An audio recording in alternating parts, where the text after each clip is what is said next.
प्रिय विद्यार्थियों, आज हम सभी कक्षा 12 के हिंदी और सामान्य हिंदी के विद्यार्थी संस्कृत दिग्दर्शिका का दूसरा पाठ आत्मज्ञः एव सर्वज्ञः का अध्ययन करेंगे। इसके हिंदी अनुवाद जानने से पूर्व हम पहले इस पाठ का संदर्भ जान लेते हैं। प्रस्तुत गद्य अवतरण हमारी पाठ्यपुस्तक संस्कृत दिग्दर्शिका के आत्मज्ञ एवं सर्वज्ञ नामक शीर्षक से उद्धृत है।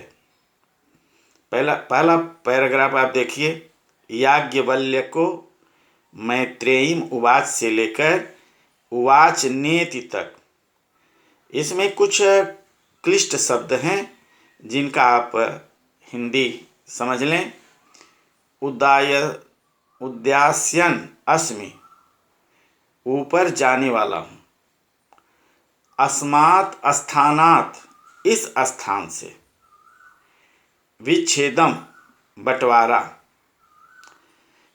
तेनाहमृतम, तेन अहम अमृता, उससे मैं अमर। अब हिंदी अनुवाद देखिए। याज्ञवल्क्य ने अपनी पत्नी मैत्रेयी से कहा, हे मैत्रेयी, मैं इस स्थान अर्थात गृहस्थ आश्रम से ऊपर अर्थात संन्यास आश्रम में जाने वाला हूँ। तो मैं इस समय अपनी दूसरी पत्नी कात्यायनी के साथ तुम्हारा विच्छेद अथवा अर्थात संपत्ति का बंटवारा कर दें। मैत्रेयी बोली, यदि इस धन से संपन्न सारी पृथ्वी मेरी हो जाए तो क्या मैं इस धन संपन्न सारी पृथ्वी अगर मेरी हो जाए तो उससे मैं अमर हो सकती हूँ? याज्ञवल्क्य ने कहा, नहीं। दूसरा पैराग्राफ आप लोग देखिए। यथोपकरणवताम जीवनम अमृतत्व साधनम। इसमें कुछ क्लिष्ट शब्द हैं, कठिन हैं, उनको आप समझें। यथोपकरणवताम, यथा एव उपकरणवताम, वैसा ही जैसा धनिकों का। उपकरण माने साधन, उपकरणवताम माने साधन संपन्नों अर्थात धनिकों का। नासास्ति, न आशा अस्ति, आशा नहीं है।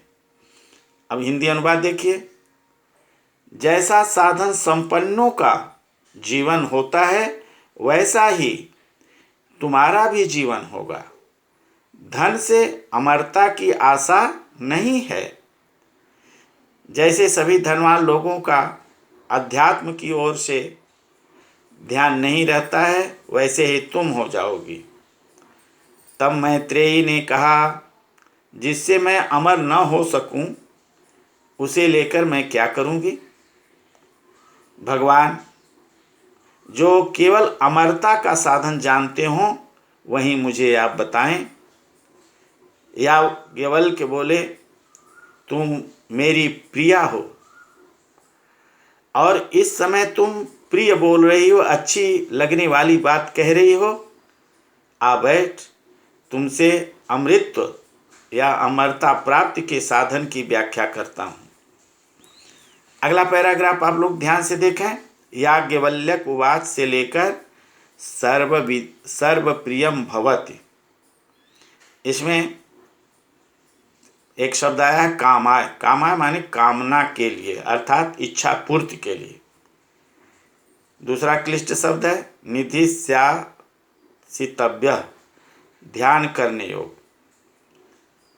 याज्ञवल्क्य बोले, अरे मैत्री, पति की इच्छा पूर्ति के लिए पति प्रिय नहीं होता, अपनी ही इच्छा पूर्ति के लिए पति प्रिय होता है। अर्थात स्वार्थ से ही वह पति को चाहती है अथवा प्रेम करती है। अरे नहीं, पत्नी की इच्छा पूर्ति के लिए पत्नी प्रिय होती है, अपनी इच्छा पूर्ति के लिए पत्नी प्रिय होती है।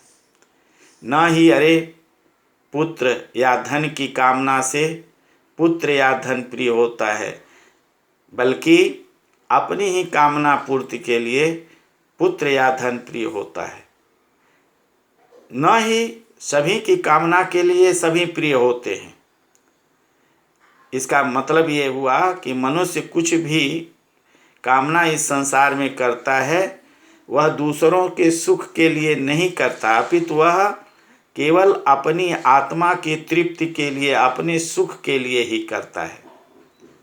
मनुष्य का एक मात्र लक्ष्य दूसरे किसी को सुख देना नहीं, केवल अपने को ही सुख देना है। केवल अपने को ही सुख देना उसका एकमात्र लक्ष्य है। इस प्रकार आत्मतृप्ति के लिए पति, पत्नी, पुत्र, संबंधी आदि सभी प्रिय होते हैं। इसलिए हे मैत्रेयी, आत्मा ही देखने योग्य है। अर्थात यदि देखना हो तो केवल आत्मा को ही देखना चाहिए, अपने को देखना चाहिए। सुनने योग्य है, मनन करने योग्य है और ध्यान करने योग्य है। निश्चय ही आत्मदर्शन से इस सब का ज्ञान हो जाता है। अर्थात आत्मा के ज्ञान, आत्मा के स्वरूप के ज्ञान से ही मनुष्य को सभी ज्ञान हो जाता है। प्रिय विद्यार्थियों, आज हम सभी इस पाठ को पढ़े।